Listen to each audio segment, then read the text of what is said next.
So, what is the purpose of life?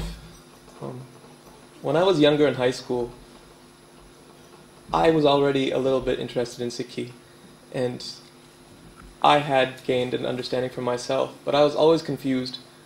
How do people that don't know, how do they live their life? Why do they get up in the morning? Why do they do what they do? I'll just illustrate to you that this is a really big problem for some people. About 5 years ago, I was working in a factory just during the summer after school, and there was a girl that sat beside me.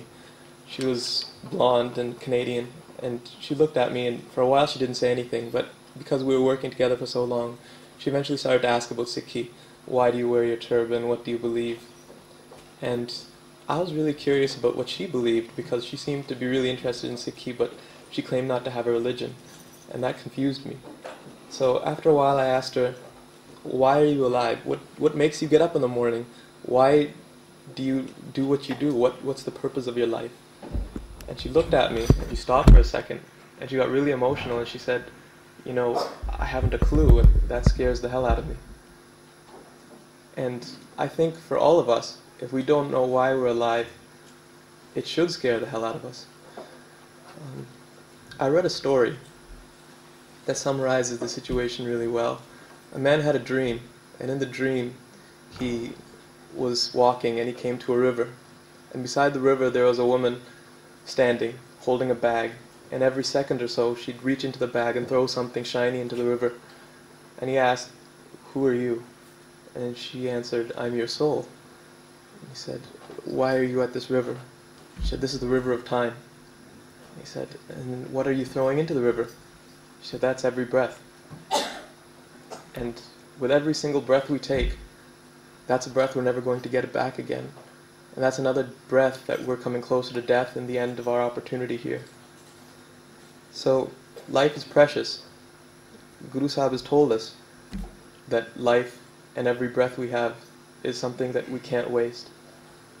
And knowing what we're alive for, making a big goal as opposed to something small, is essential. Because a lot of people have short goals.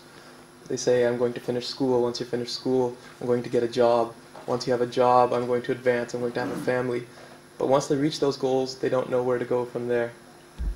They have no aim. And when you have no aim, you end up going everywhere and you have no direction in life. So, what is the goal in life? First, I want to use a quote from Barney. Guru Sahib tells us, "Rain gawai soe kah, devs gawaya khaye, heere jaisa janam hai, kaudi badle jaye." That we spend our nights eating and wasting our time, and that we've been given a diamond in the form of life, and you're trading it away for nothing. You're trading it away for just a worthless shell. Like a child that's been given a diamond, and he's walking on the beach and he looks down, and he sees a shiny stone or a shiny shell, and he throws the diamond aside and picks up the shell and starts playing with it. He knows no value for it. And that's sometimes how we are. We don't know how much our life really means.